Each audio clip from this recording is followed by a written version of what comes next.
Selamat jumpa lagi, selamat siang, selamat malam, selamat pagi, dan jumpa lagi di Total Politik. Dan kali ini sebuah acara baru, segmen baru. Ini karena permintaan dari netizen yang cukup membludak. Bersama Al Ustadz Kustan Firdaus. Assalamualaikum. Ini acara namanya Filsafat 101. Mantap, Ya, mantap. jadi kita belajar filsafat lagi dari basic. Ini bukan hanya untuk penonton Total Politik, tapi juga untuk gua. Iya.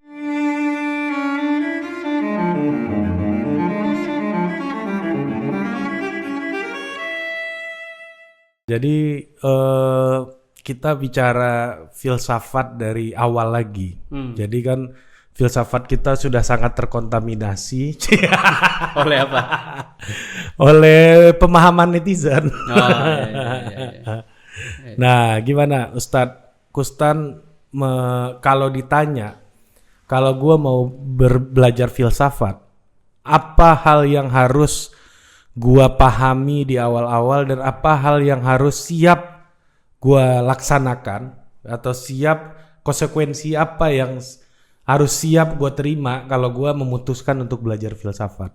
Wah, itu pertanyaan penting itu sebenarnya. Iya. Kalau ngomong siap kan berarti kita harus tahu risikonya. Iya, itu maksud gue. Risiko-risiko. Gue inget banget dulu waktu belajar filsafat secara akademik, dosen-dosen itu dulu ngasih tahu bahwa belajar filsafat itu seperti melaut, belajar pergi ke laut. Kita bisa tenggelam, bisa dilarung. Dilarung itu maksudnya wafat di laut kemudian dibenamkan, bisa kembali ke daratan secara utuh, atau bisa balik ke daratan tapi terdampar, kapalnya karam. Nah, risiko-risikonya misalnya seperti kekhawatiran orang selama ini. Publik awam kan menganggapnya nanti bisa ateis. Ada yang begitu, benar juga, itu harus siap juga.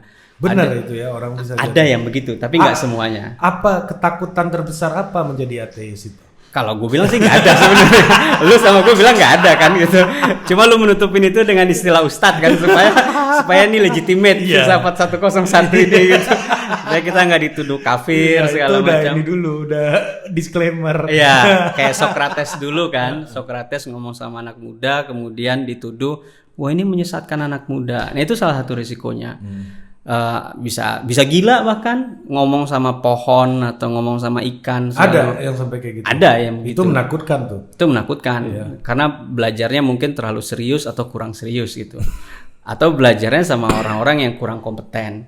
Tapi kan semuanya yang kita pelajari pasti ada resikonya. Kalau kita belajar geologi, belajar batu, ya resikonya ke lapangan, kemudian misalnya luka fisik segala macam. Tapi rewardnya kan gede, kerja di perusahaan tambang dapat uang besar misalnya. Semua disiplin akademik ada resikonya. Nah, risiko-risiko kayak gitu bisa kita minimalisasi kalau kita belajarnya tidak sendirian. Misalnya diskusi atau nonton filsafat 101 kayak gini, atau bertanya pada dosen. Dan yang paling mendasar adalah jangan jemawa, jangan sombong. Emang belajar filsafat tuh ada kecenderungan orang untuk menjadi sombong? Ada banget. Karena bayangin aja. Siapa yang sombong? Ya mereka yang biasa misalnya mengklaim kayak omongan kita dulu, ini filsafat, itu bukan filsafat.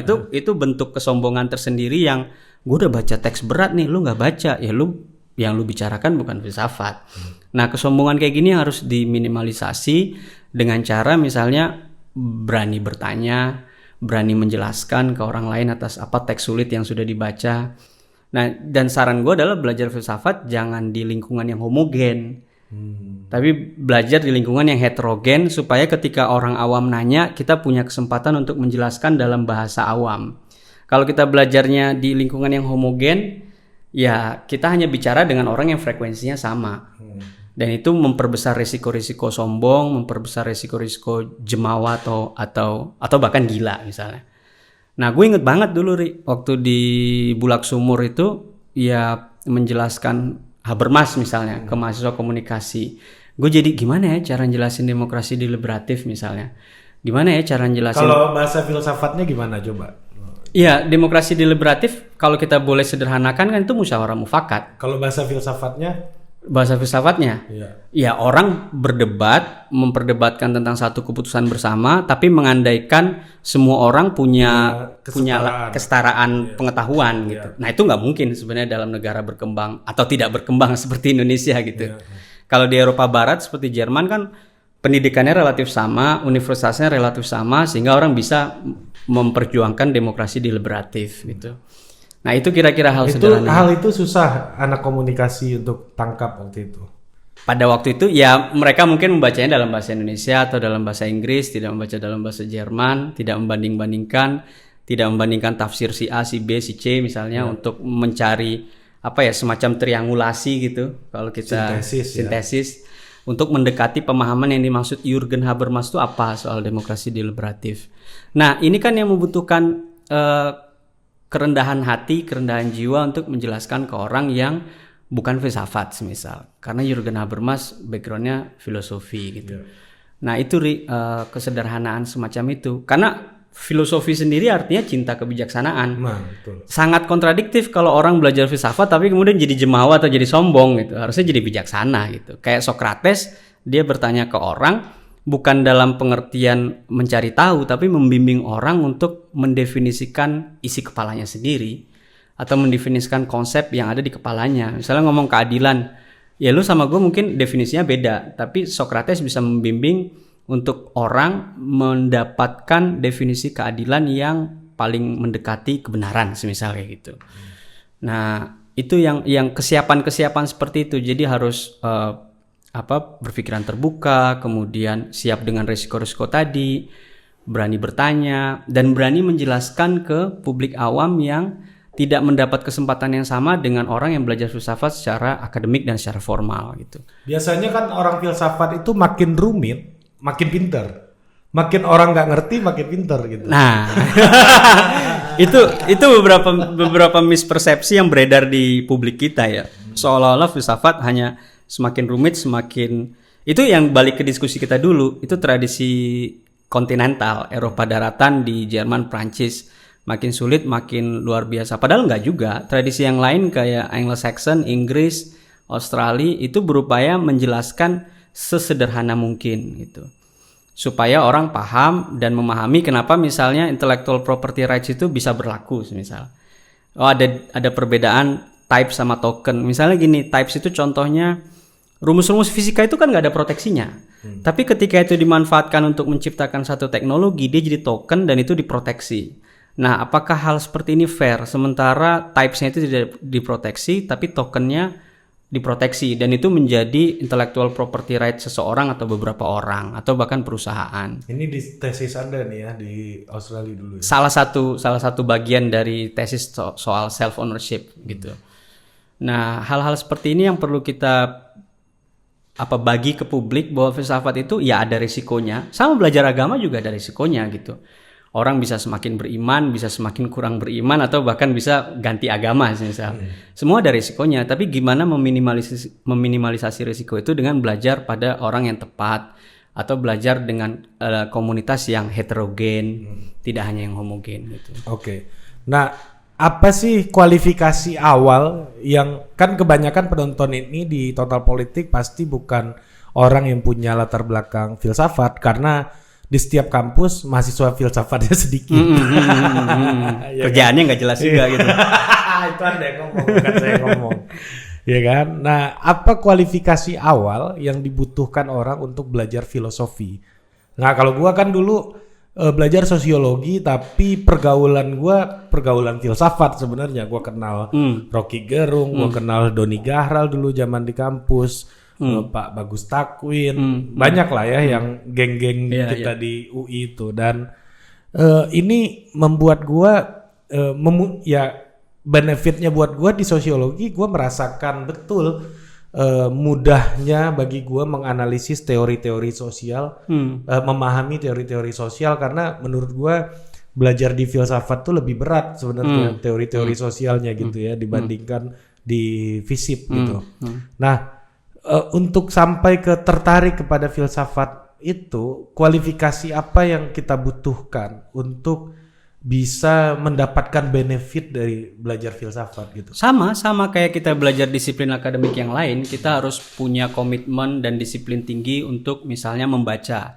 Kalau teman-teman punya privilege untuk belajar full time sebagai full time students, nggak perlu kerja untuk biayain kuliah atau bertahan hidup, kawan-kawan seharusnya punya disiplin dan komitmen tinggi untuk membaca misalnya atau belajar sehari 8 jam.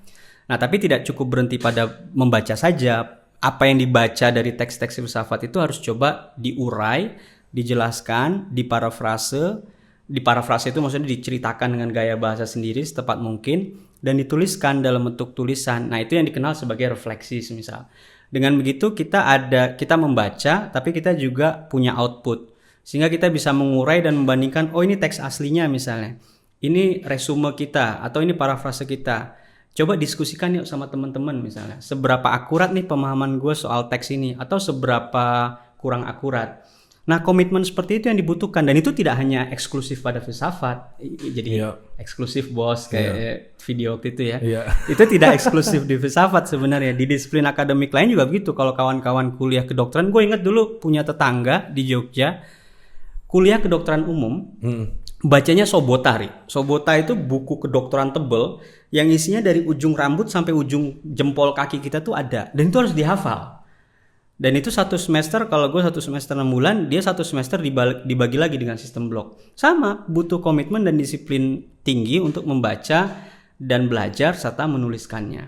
Nah, dari situ menghasilkan kompetensi dasar sarjana filsafat itu seharusnya bisa berpikir kritis. Nah, kita bisa berpikir, itu maksud gua tadi. Bukan berpikir kriting, tapi berpikir kritis gitu. Walaupun sebagian filosof juga kriting ya. Nah, berpikir itu kayak gitaris tuh. Siapa itu? Ada gitaris yang mainnya tuh kayak Brian May itu satu-satu aja kan. Tapi ada juga yang kayak Ingwi. Jarinya keriting bos. Gitu kan. Nah, kayaknya semua disiplin punya keriting dan kritis itu ya. Kalau Jimi Hendrix gimana Jimi Hendrix? Jimi Hendrix tuh nggak keriting dia soulful dia. Soulful. Okay. Nah, hal-hal kayak gitu tuh yang perlu kita bagi ke teman-teman supaya berpikir kritis itu mungkin kalau kita membaca dan menuliskannya. Berpikir kritis itu paling sederhana, ini ada teks misalnya dari filosof A, lalu kita coba baca setepat mungkin kalau bisa dalam bahasa aslinya, mau Inggris, mau Jerman, mau Prancis, mau bahasa Jawa, misal kalau filsafat Jawa. Lalu coba kita di tahap pertama, kita membaca teks itu sebaiknya jangan mengambil jarak pada teks. Coba masuk ke alam pikiran si filosof yang kita baca. Coba membayangkan dia itu menulis dalam situasi kayak apa. Misalnya Marx menulis dalam situasi tertekan kan. Hidupnya susah, duitnya sedikit, anaknya ada yang wafat karena nggak bisa makan. Dan itu dia dapat bantuan dari Friedrich Engels misal. Yayasan Engels. Gak ada Stiftung ya di situ. Friedrich Engels. Nanti Stiftung yang di Jakarta ngomel-ngomel. Nah, dari situ kita bisa memahami situasi si filosof ini dalam keadaan kayak gini. Baru di tahap kedua kita membaca, kita mulai mengambil jarak terhadap teks dan mencoba memparafrase, menuliskannya, si A ini pemikirannya A, B, C, D, E dan seterusnya. Dari situ kita diskusikan dengan teman-teman, pemahaman gue kayak gini loh, pemahaman lu sama nggak? Dan sampai hari ini misalnya orang masih berdebat soal pemikiran Karl Marx misal. Nah, itu bukti bahwa pemikiran dia memang bermakna di setiap waktu sejak dia tulis sampai sekarang. Nah, itu tadi balik ke hal pertama yang gue bilang, butuh komitmen tinggi dan disiplin tinggi untuk meluangkan waktu. Kalau teman-teman dapat privilege kuliah sebagai full time students, ya maksimalkan 8 jam itu. Gitu. Oke, yang ketiga pertanyaan gue adalah, kalau gue di sosiologi itu punya metode sosiologi untuk melakukan research, ya bisa kualitatif ya, wawancara orang gitu misalnya, atau bisa kuantitatif tergantung paradigmanya apa gitu kan. Ada positivis, interpretif, critical gitu ya, tergantung kita memilih paradigma yang mana. Itu udah kayak agama lah di sosiologi gitu. Nah, ada metodenya. Gue bisa ukur masyarakat, kalau gue itu positivis, must be sensory experience gitu kan. Kalau bahasa filsafat positivis itu ya, kita harus terindrakan gitu. Nah, Itu ada tools-toolsnya dan gue meneliti masyarakat, perilaku masyarakat sosius, perilaku masyarakat di dalam kelompok. Nah kalau filsafatnya apa yang diteliti? itu pertanyaan klasikal. Sebelum ke situ, semisal dulu ada gugatan di UGM misalnya, apa sih metodologi penelitian untuk studi filsafat? Bahkan di UGM tuh fakultas ilmu filsafat kan? Iya, fakultas filsafat. Gokil. Nah, pertanyaan itu yang kemudian mendorong seorang pastor ordo Yesuit, Romo Anton Baker SJ almarhum. Gue nggak sempat ketemu sih, karena beliau wafat tahun 94. Ya waktu itu gue masih kelas 4 SD lah. Ngajar di UGM. Ngajar di UGM. Nah beliau akhirnya dengan pertanyaan-pertanyaan kayak gitu akhirnya menulis buku metodologi penelitian filsafat. Nah itu klasifikasi terhadap beberapa teori filsafat, misalnya ada fenomenologi, ada teori bertanyanya Socrates dan seterusnya. Itu kalau ngomong metodologi. Tapi apakah terbatas pada 8 atau beberapa itu sebenarnya enggak juga gitu. Nah kalau apa yang diteliti sebenarnya sederhananya teks. Teks dalam pengertian seluas-luasnya, bukan hanya teks dalam grup yang ada dalam buku, jurnal atau ensiklopedia, tapi masyarakat itu bisa jadi teks. Kalau misalnya sudah selesai, misalnya gini, bagaimana filsafat Pancasila di era kepemimpinan Soekarno. Itu kan untuk studi sejarah sudah selesai, karena Soekarno berkuasa dari 45 sampai 66, itu sudah selesai. Bagi sejarawan itu bisa diteliti. Bagi sarjana filsafat atau mahasiswa filsafat bisa juga meneliti itu. Misalnya ngelihat bagaimana pemahaman Soekarno tentang Pancasila. Kemudian seberapa jauh, seberapa dekat pemikiran Soekarno tentang Pancasila dengan Profesor Noto Nagoro yang mendapat tugas dari Soekarno untuk mengembangkan filsafat Pancasila. Ternyata Profesor Noto Nagoro mengembangkannya dengan dasar Aristoteles misal. Beberapa kausa itu dipakai. Lalu kalau begitu pertanyaan kritisnya kan apa bedanya filsafat Pancasila Noto Nagoro dengan Aristoteles misal. Nah jadi balik ke pertanyaan tadi, tetap teks dalam pengertian seluas-luasnya gitu. Oke. Jadi seperti yang sempat Pak Ustadz Kustan singgung di awal tadi ya, bahwa pertama masuk ke dalam teks, kemudian mengambil jarak dan melakukan paraphrasing dan interpretasi ulang terhadap teks tersebut gitu. Nah, pertanyaan klasik selanjutnya, karena ini filsafat 101 ya gitu. Kapan orang dipanggil filsuf? Itu kapan orang dipanggil filsuf dan sarjana filsafat? Anda kan pakai istilah sarjana filsafat. Kenapa nggak calon filsuf, atau kalau di apa namanya di Stovia dulu kan ada calon dokter Jawa. Etnosentris banget ya. Nah, apa itu filosofer atau filsuf itu gitu? Iya, gue membedakan antara filosof dengan sarjana filsafat, karena sarjana filsafat itu biasanya orang yang sudah menempuh pendidikan filsafat dan menyelesaikannya dengan karya tulis, entah skripsi, tesis atau disertasi. Nah, untuk naik ke ranah atau ke level filosofer atau filosof, itu sebenarnya bukan kita yang mengklaim diri kita. Kayak Ari semisal mati-matian mendapuk gue sebagai public philosopher, ya gue sok humble aja untuk enggak masih jauh gitu. Karena itu labeling dari orang, sama kayak intelektual. Seorang intelektual tuh nggak bisa mengklaim dirinya sebagai intelektual. Itu adalah penghormatan orang terhadap dia. Sosiolog juga sama gitu. Sosiolog juga sama kan gitu. Nah, untuk mendapat penghormatan itu kan harus ada karya. Karyanya bisa, kalau filsafat biasanya teks, buku, jurnal atau ensiklopedia atau sejenisnya. Nah, tanpa itu susah. Walaupun dalam tradisi timur, semisal Asia gitu, tidak semua filosof punya teks-teks filsafat gitu. Bisa jadi pemikirannya berkembang karena anak didiknya menuliskannya. Contoh bukan di timur deh, Socrates deh. Kalau memang Socrates itu historical person, orang yang memang pernah hidup dalam sejarah, maka orang bisa bertanya, bukunya mana? Nggak ada kan? Buku Socrates nggak ada. Socrates kita kenal karena kita membacanya lewat Plato. Nah, Plato adalah contoh mahasiswa filsafat yang baik karena menuliskan tentang gurunya gitu. Ini lepas dari spekulasi lain misalnya yang meragukan Socrates itu bukan historical person. Artinya ada karya yang itu bisa diakses orang di generasi saat ini atau di generasi kemudian, dan biasanya karya itu berupa teks. Walaupun kalau nggak ada teks, ada muridnya yang kemudian menuliskannya, sehingga orang di masa berikutnya bisa mengakses pemikiran si filosof itu. Kira-kira gitu. Oke. mungkin itu dulu untuk pengantar, kita lanjut lagi ke sesi berikutnya. Oke, bye.